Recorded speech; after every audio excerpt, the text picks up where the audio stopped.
Donc on peut maintenant passer à la troisième et dernière partie de cette émission, où nous allons penser, eh bien, ce qui va se passer en Côte d'Ivoire à court et à moyen terme. Que va-t-il se passer? Regardez ce qui va se passer. Regardez ce qui va se passer. Regardez ce qui va se passer. Partagez. Partagez l'émission. On essaye de nous interrompre. Faites un tour de partage encore, mes chers. On essaye de nous interrompre. Alassane Dramane Ouattara compte essentiellement sur la brutalité, sur la force, pour intimider les Ivoiriens et se faire proclamer pour un 4e mandat anticonstitutionnel à la tête du pays. Je recommence. Sur quoi compte Alassane Ouattara? Il compte essentiellement sur la brutalité, sur la force, pour se faire proclamer au lendemain du 25 octobre, élu faussement pour un 4e mandat anticonstitutionnel à la tête de la Côte d'Ivoire. Alors la force qu'il veut utiliser, c'est quoi? Bien sûr qu'il veut instrumentaliser la police, la gendarmerie, l'armée, mais également les milices spéciales, les unités spéciales qu'il a fabriquées à coup de corruption financière, qu'il a fabriquées à coup d'endoctrinement pseudo-ethnique, etc. Il compte sur la force. Il faut que tout le monde le sache. Il va vouloir se jeter violemment sur le président Laurent Gbagbo et toute la direction de l'opposition qui est en Côte d'Ivoire. Ça, c'est très clair.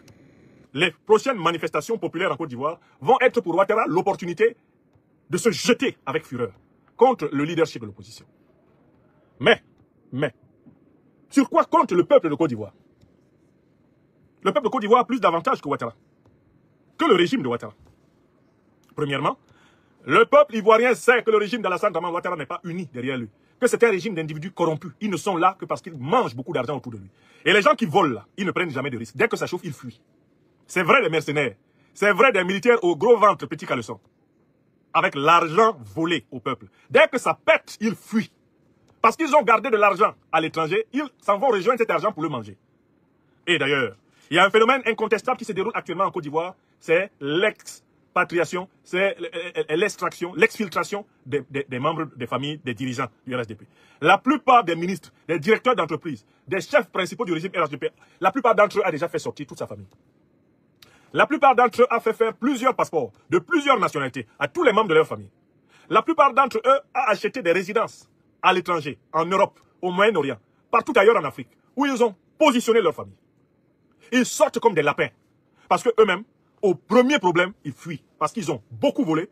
Et pour eux, ça serait con de crever, alors même que ce qu'ils ont volé là, ils n'auront pas fini de le manger avant leur mort. Il faut savoir que c'est un régime de poltrons, de gros peureux. Vous avez vu comment ils se sont réjouis quand Alassane Ouattara a annoncé sa fausse candidature. C'est avec la même vitesse là qu'ils se sont réjouis, c'est avec la même vitesse là qu'ils vont fuir. Leur patron même, Alassane Dramane Ouattara, est le patron du sauté clôture. Il est connu pour fuir à la première alerte. Alassane Ouattara n'aime pas le bruit. Dès que ça chauffe, dès que, il est parti.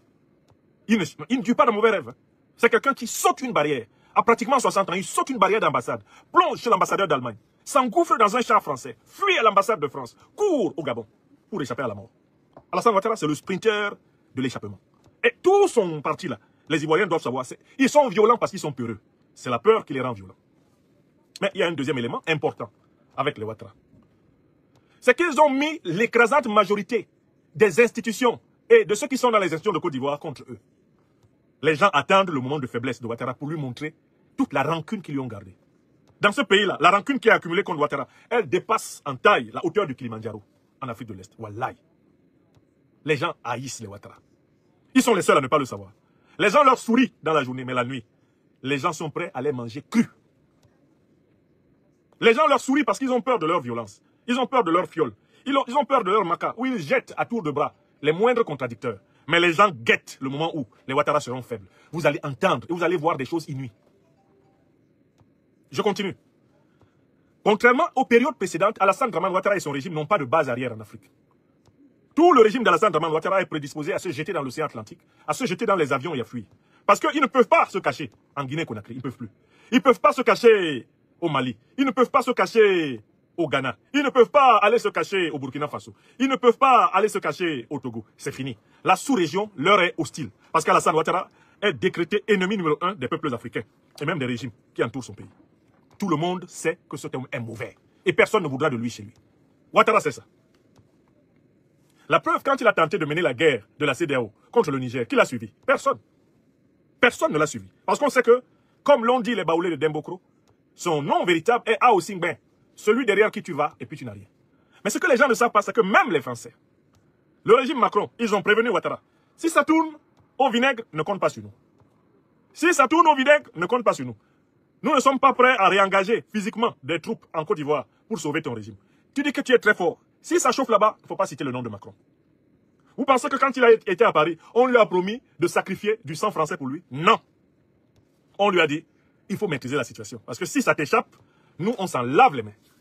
Et d'ailleurs, de toutes les façons, la France n'est pas dans les mêmes conditions qu'en 2010-2011, où elle avait toute l'ONU derrière elle. Les résolutions des Nations Unies pour elle. Il n'y aura pas de résolution des Nations Unies en faveur de Ouattara. La France ne pourra pas faire passer une résolution des Nations Unies en faveur du régime Ouattara. La Russie et la Chine s'y opposeront. Systématiquement. Donc, ils savent que l'ONU n'est pas derrière eux. La sous-région n'est pas derrière eux. Donc, contrairement aux apparences, le régime Ouattara est au summum de sa faiblesse. Sa force n'est qu'une apparence. Aux premières difficultés, ils vont tous fuir. Et enfin, il y a une cinquième raison, qui est très sérieuse. C'est que, cette fois-ci, l'opposition ivoirienne est rassemblée sur des bases non ethniques. Les Ivoiriens savent qu'il faut se débarrasser du régime de Ouattara et que ce n'est pas une affaire de nordistes, de sudistes, de centristes, de westistes ou de western. C'est une affaire ivoirienne. Il est temps de se débarrasser d'un régime qui a humilié les Ivoiriens de toutes les régions. Les Ivoiriens de toutes les religions. Les Ivoiriens de toutes les idéologies. Les Ivoiriens de tous les partis. Les Ivoiriens de toutes les générations ont été humiliés par ce régime. C'est donc une affaire d'honneur pour le peuple de Côte d'Ivoire. Or, si le peuple de Côte d'Ivoire, qui en est capable, sort par millions, du nord au sud, de l'est à l'ouest, en passant par le centre, Ouattara fuit s'il a de la chance. Ouattara fuit. Wallahi billahi talahi. Ni l'armée, ni la police, ni les troupes spéciales ne se permettront de se dresser devant des millions d'Ivoiriens en colère. Ils ne pourront pas. Se dresser devant des millions d'Ivoiriens en colère, ce serait suicidaire. Quand le rapport de force entre les forces de défense et de sécurité et les civils est de 1 face à 100, un soldat face à 100 hommes, le soldat qui tire se suicide. Ce sont les forces armées elles-mêmes qui iront, en cas de mobilisation monstre dans le pays, qui iront dire à Ouattara, il faut partir. Ils sont trop nombreux. Wallahi billahi ta'ala, on ne peut rien faire. Hein, patron, c'est mauvais. Pardon, attends, il faut partir. Pardon, il faut partir. Wallahi, c'est ce qui va se passer. Et les Ivoiriens ont montré qu'ils sont capables de ce sursaut collectif. Les Ivoiriens ont montré qu'ils peuvent sortir de Korogo à Aboissou, d'Aboissou, à Man, de Man, à Abidjan, d'Abidjan, à Yamoussoukro, de Yamoussoukro, à Béoumi, de Béoumi, à Akoupé, à Alépé, à Divo, à Daloa, à Gagnoa. Les Ivoiriens peuvent sortir. À Mankono, partout ils peuvent sortir pour dire ça suffit. Ça suffit. Dans une telle situation, dans une telle configuration, Alassane Dramane Ouattara sera contraint, dans le meilleur des cas, à venir en exil en France. Voilà. Donc, dans cette troisième partie de cette allocution, de cette conférence, je tiens à vous dire que le peuple ivoirien n'a pas d'autre choix que la révolution populaire pacifique. Et les Ivoiriens et les Ivoiriennes des forces de défense et de sécurité n'ont pas d'autre choix que de protéger le peuple ivoirien. Parce qu'Alassane Ouattara ne peut pas être la garantie de l'avenir de la Côte d'Ivoire. Qu'il surendette, la Côte d'Ivoire qu'il méprise, la Côte d'Ivoire qu'il a brutalisé tellement de fois. Ce type ne peut plus représenter une ombre d'espoir, d'espérance pour ce pays. Trop, c'est trop. Trop, c'est trop. Et ce qui va se passer en Côte d'Ivoire est le modèle de ce qui doit arriver dans toutes les dictatures africaines. Et je cite nommément celle de mon pays natal, le Cameroun. Les Ivoiriens vont montrer à mon pays natal, le Cameroun, comment un peuple se libère. Wallahi billahi ta'ala. Si le Cameroun ne montre pas ça aux Ivoiriens, ce sont les Ivoiriens qui vont montrer ça au Cameroun. Quelqu'un va montrer quelque chose à quelqu'un dans ces deux pays-là. Mieux, ça va être la compétition des peuples contre les tyrans. Vous allez voir quelque chose. Vous allez voir ce qui va se passer. Donc, Madame Lagou, Madame Eivé Babou, Madame Monsieur Billon, Monsieur Domelo, ce sont des aventuriers ambigus. Ce sont des marionnettes. Ce sont des choses de la Ouattari. Aucun d'entre eux, face à Alassane Ouattara, ne peut revendiquer l'ombre d'une victoire. Même si, par impossible, Simone Babo, Awa Domelo, etc., se coalisent pour ne choisir qu'un candidat parmi eux, Alassane Ouattara dira toujours qu'il les a battus, parce qu'ils ne sont pas nationalement représentatifs. Ils n'ont pas un spectre de représentativité large. Ce spectre que peuvent avoir les présidents Laurent Gbagbo et Guillaume Kibafori Solo, eux, ils n'ont pas. Ils n'ont pas la dimension d'homme d'État qui est nécessaire pour affronter Ouattara. Donc, je réitère en conclusion de cette conférence mon appel au renoncement à ces candidatures pour le peuple de Côte d'Ivoire. Madame Babo, Monsieur Domelo, Monsieur Billon, Madame Lagou, ne vous moquez pas des Ivoiriens. Retirez-vous immédiatement de cette histoire. Laissez Ouattara seul avec son bulletin. Quand il sera seul avec son bulletin, lui-même il saura qu'il lui faut partir. Mettez Alassane Ouattara face à une situation historique jamais vue. tous les candidats retenus par le tyran choisissent le peuple et refusent de cautionner le tyran. Le tyran se retrouve seul candidat à une non-élection confirmée. Et alors là, c'est la mobilisation populaire qui gagne.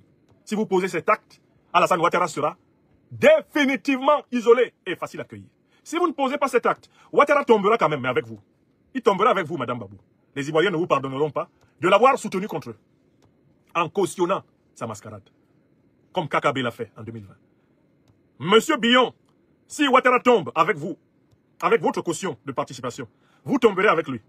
Et ça ira jusqu'à vos entreprises, votre chute. Les Ivoiriens vont tout faire tomber. Là où ils sont là, les Ivoiriens, ils savent que c'est la bataille de leur libération. Monsieur Billon, vous avez beaucoup d'intérêts en Côte d'Ivoire. N'associez pas vos intérêts à Ouattara. N'allez pas dedans. Et vous gagnerez. Le peuple ivoirien vous sera reconnaissant d'avoir pris son parti. Madame Lagou, vous avez assez mangé comme ça. Dans les machins de 2015, vous avez mangé dedans. 2020, vous avez mangé. Lagou, estomac sans fond, quittez dans ça. Arrêtez de jouer les hiboux dans la politique ivoirienne. Lagou, arrête. Les Ivoiriens vont vous adresser la facture dans les prochains jours. Si vous ne vous retirez pas, vous tomberez avec Ouattara. Wallahi bilahi talahi. Je vous le dis.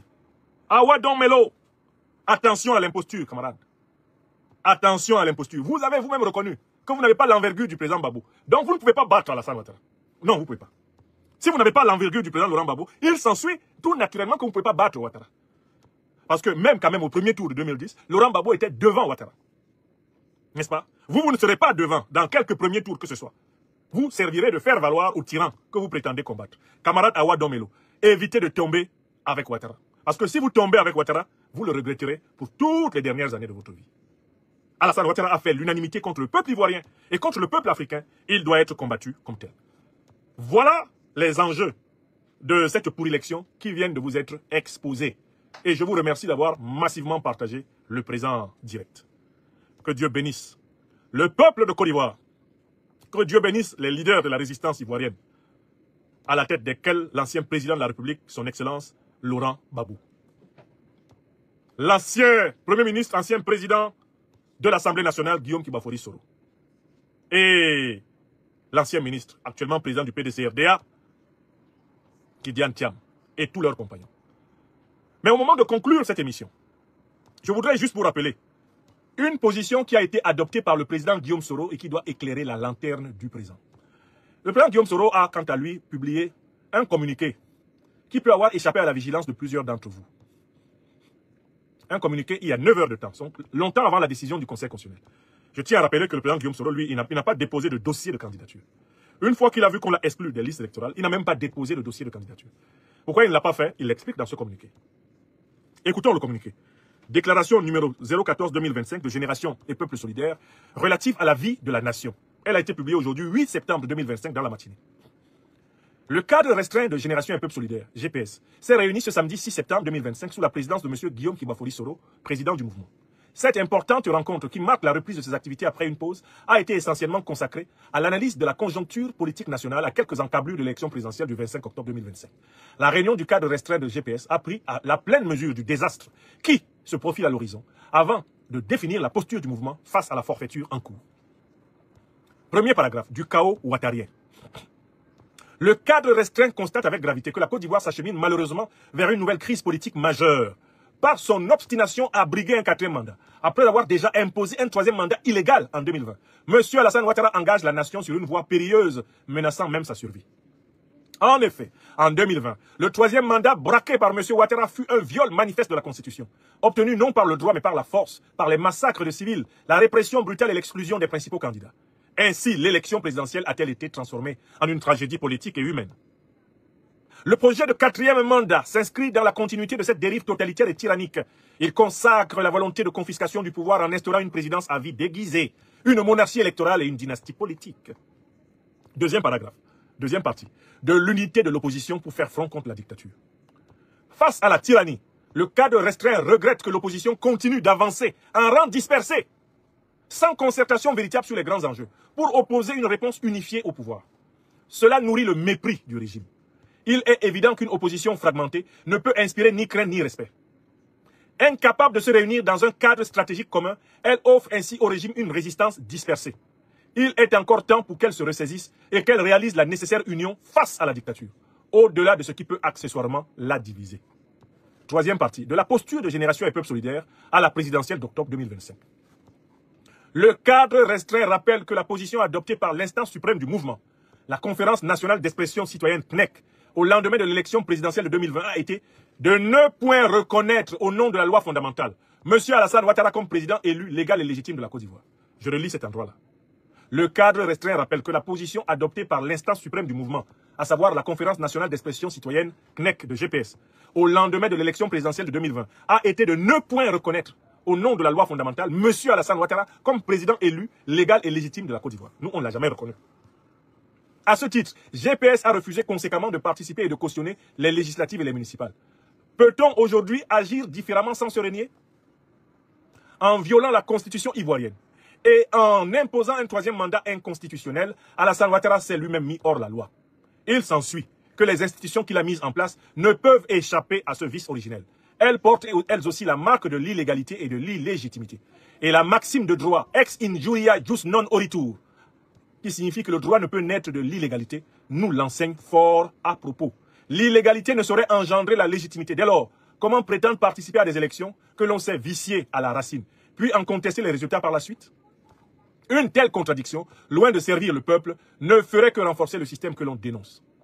Accepter de se soumettre au jugement d'un conseil constitutionnel originellement illégal, c'est se condamner d'avance. Participer à la présidentielle organisée par ce même système illégal et illégitime ne serait pas seulement une incohérence, mais constituerait une compromission politique et morale. La ligne de GPS est limpide. M. Ouattara occupe illégalement le palais présidentiel. Prendre part à cette forfaiture électorale reviendrait à le légitimer. D'où la vertu comme ligne directrice.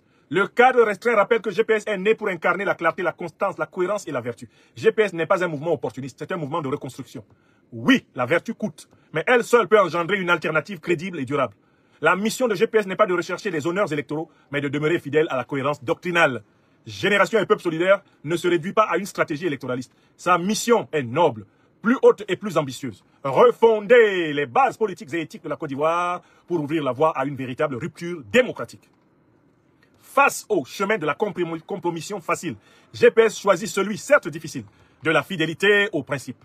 Il fait le choix de la vérité, même au prix de l'isolement, car l'histoire retient toujours les trahisons, mais honore la constance.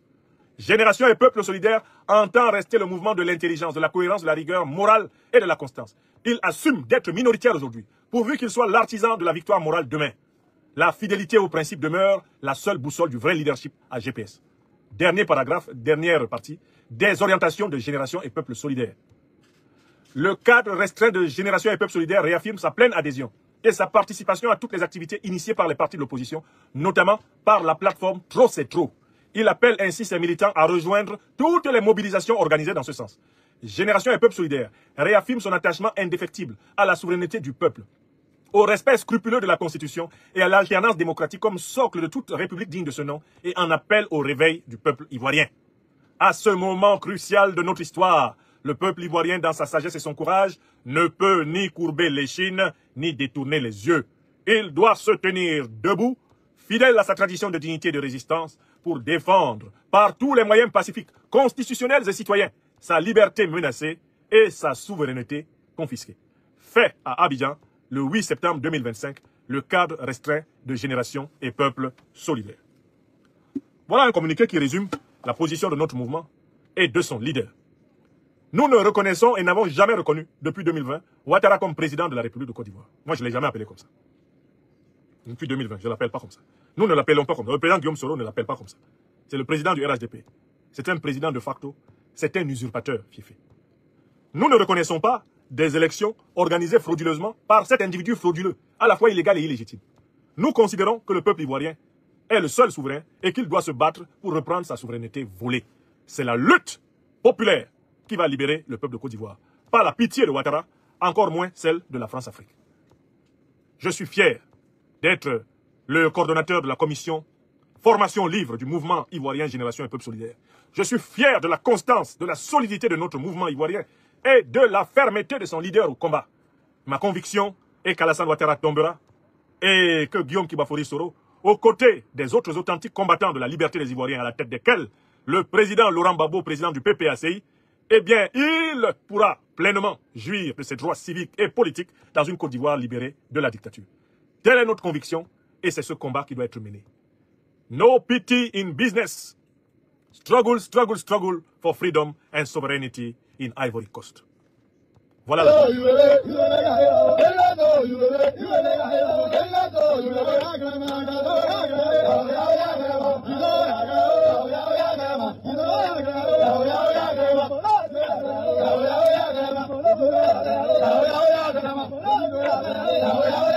Donc ils ont à peine commencé à voir Guillaume Soro en Côte d'Ivoire. Ils vont le voir partout. Ils vont voir Guillaume Soro partout en Côte d'Ivoire. Il va être partout en Côte d'Ivoire.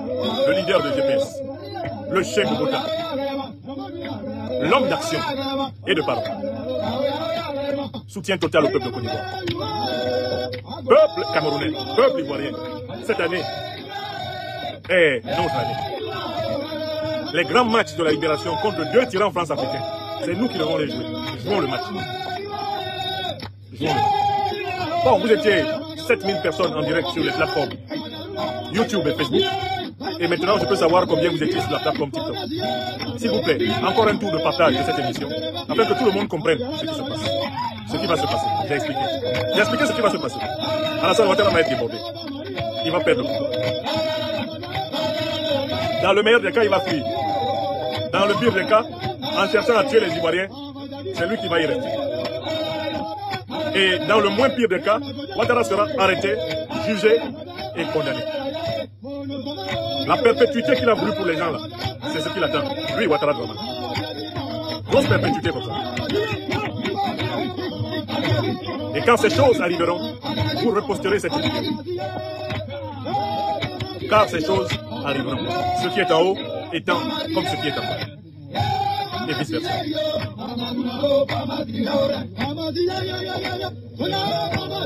Soutien total à la résistance. Voilà. Merci à celles et ceux qui sur TikTok ont partagé ce live. Bonne soirée à toutes et à tous.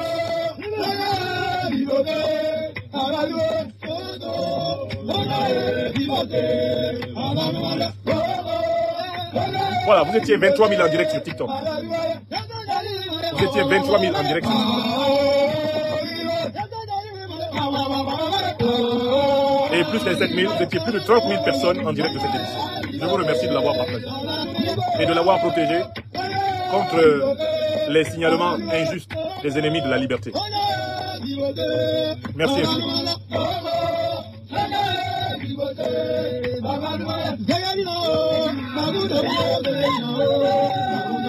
Donc on peut maintenant passer à la 3e et dernière partie de cette émission où nous allons penser, eh bien, ce qui va se passer en Côte d'Ivoire à court et à moyen terme. Que va-t-il se passer? Regardez ce qui va se passer. Regardez ce qui va se passer. Regardez ce qui va se passer. Partagez. Partagez l'émission. On essaye de nous interrompre. Faites un tour de partage encore, mes chers. On essaye de nous interrompre. Alassane Ouattara compte essentiellement sur la brutalité, sur la force, pour intimider les Ivoiriens et se faire proclamer pour un 4e mandat anticonstitutionnel à la tête du pays. Je recommence. Sur quoi compte Alassane Ouattara? Il compte essentiellement sur la brutalité, sur la force, pour se faire proclamer au lendemain du 25 octobre, élu faussement pour un 4e mandat anticonstitutionnel à la tête de la Côte d'Ivoire. Alors la force qu'il veut utiliser, c'est quoi? Bien sûr qu'il veut instrumentaliser la police, la gendarmerie, l'armée, mais également les milices spéciales, les unités spéciales qu'il a fabriquées à coup de corruption financière, qu'il a fabriquées à coup d'endoctrinement pseudo-ethnique, etc. Il compte sur la force. Il faut que tout le monde le sache. Il va vouloir se jeter violemment sur le président Laurent Gbagbo et toute la direction de l'opposition qui est en Côte d'Ivoire. Ça, c'est très clair.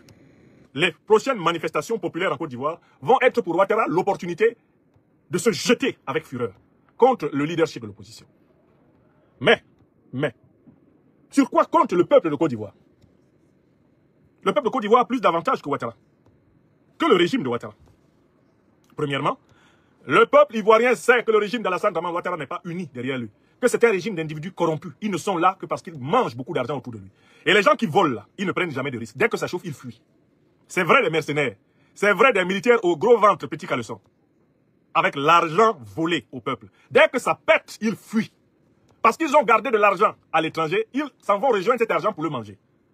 Et d'ailleurs, il y a un phénomène incontestable qui se déroule actuellement en Côte d'Ivoire, c'est l'expatriation, c'est l'extraction, l'exfiltration des membres des familles, des dirigeants du RHDP. La plupart des ministres, des directeurs d'entreprise, des chefs principaux du régime RHDP, la plupart d'entre eux a déjà fait sortir toute sa famille. La plupart d'entre eux a fait faire plusieurs passeports de plusieurs nationalités à tous les membres de leur famille. La plupart d'entre eux a acheté des résidences à l'étranger, en Europe, au Moyen-Orient, partout ailleurs en Afrique, où ils ont positionné leur famille. Ils sortent comme des lapins. Parce qu'eux-mêmes, au premier problème, ils fuient. Parce qu'ils ont beaucoup volé. Et pour eux, ça serait con de crever, alors même que ce qu'ils ont volé là, ils n'auront pas fini de le manger avant leur mort. Il faut savoir que c'est un régime de poltrons, de gros peureux. Vous avez vu comment ils se sont réjouis quand Alassane Ouattara a annoncé sa fausse candidature. C'est avec la même vitesse là qu'ils se sont réjouis, c'est avec la même vitesse là qu'ils vont fuir. Leur patron même, Alassane Ouattara, est le patron du sauté clôture. Il est connu pour fuir à la première alerte. Alassane Ouattara n'aime pas le bruit. Dès que ça chauffe, dès que, il est parti. Il ne tue pas de mauvais rêves. C'est quelqu'un qui saute une barrière. À pratiquement 60 ans, il saute une barrière d'ambassade, plonge chez l'ambassadeur d'Allemagne, s'engouffre dans un char français, fuit à l'ambassade de France, court au Gabon pour échapper à la mort. Alassane Ouattara, c'est le sprinter de l'échappement. Et tous sont partis là. Les Ivoiriens doivent savoir. Ils sont violents parce qu'ils sont peureux. C'est la peur qui les rend violents. Mais il y a un deuxième élément important avec les Ouattara. C'est qu'ils ont mis l'écrasante majorité des institutions et de ceux qui sont dans les institutions de Côte d'Ivoire contre eux. Les gens attendent le moment de faiblesse de Ouattara pour lui montrer toute la rancune qu'ils lui ont gardée. Dans ce pays-là, la rancune qui est accumulée contre Ouattara, elle dépasse en taille la hauteur du Kilimandjaro en Afrique de l'Est. Wallahi. Les gens haïssent les Ouattara. Ils sont les seuls à ne pas le savoir. Les gens leur sourient dans la journée, mais la nuit, les gens sont prêts à les manger crus. Les gens leur sourient parce qu'ils ont peur de leur violence. Ils ont peur de leur fiole. Ils ont peur de leur maca, où ils jettent à tour de bras les moindres contradicteurs. Mais les gens guettent le moment où les Ouattara seront faibles. Vous allez entendre et vous allez voir des choses inouïes. Je continue. Contrairement aux périodes précédentes, Alassane Dramane Ouattara et son régime n'ont pas de base arrière en Afrique. Tout le régime d'Alassane Dramane Ouattara est prédisposé à se jeter dans l'océan Atlantique, à se jeter dans les avions et à fuir. Parce qu'ils ne peuvent pas se cacher en Guinée-Conakry, ils ne peuvent plus. Ils ne peuvent pas se cacher au Mali, ils ne peuvent pas se cacher au Ghana, ils ne peuvent pas aller se cacher au Burkina Faso, ils ne peuvent pas aller se cacher au Togo. C'est fini. La sous-région leur est hostile. Parce qu'Alassane Ouattara est décrété ennemi numéro 1 des peuples africains et même des régimes qui entourent son pays. Tout le monde sait que cet homme est mauvais et personne ne voudra de lui chez lui. Ouattara sait ça. La preuve, quand il a tenté de mener la guerre de la CEDEAO contre le Niger, qui l'a suivi? Personne. Personne ne l'a suivi. Parce qu'on sait que, comme l'ont dit les Baoulés de Dembokro, son nom véritable est Ao Singben, celui derrière qui tu vas et puis tu n'as rien. Mais ce que les gens ne savent pas, c'est que même les Français, le régime Macron, ils ont prévenu Ouattara. Si ça tourne au vinaigre, ne compte pas sur nous. Si ça tourne au vinaigre, ne compte pas sur nous. Nous ne sommes pas prêts à réengager physiquement des troupes en Côte d'Ivoire pour sauver ton régime. Tu dis que tu es très fort. Si ça chauffe là-bas, il ne faut pas citer le nom de Macron. Vous pensez que quand il a été à Paris, on lui a promis de sacrifier du sang français pour lui? Non. On lui a dit, il faut maîtriser la situation. Parce que si ça t'échappe, nous, on s'en lave les mains. Et d'ailleurs, de toutes les façons, la France n'est pas dans les mêmes conditions qu'en 2010-2011, où elle avait toute l'ONU derrière elle. Les résolutions des Nations Unies pour elle. Il n'y aura pas de résolution des Nations Unies en faveur de Ouattara. La France ne pourra pas faire passer une résolution des Nations Unies en faveur du régime Ouattara. La Russie et la Chine s'y opposeront. Systématiquement. Donc, ils savent que l'ONU n'est pas derrière eux. La sous-région n'est pas derrière eux. Donc, contrairement aux apparences, le régime Ouattara est au summum de sa faiblesse.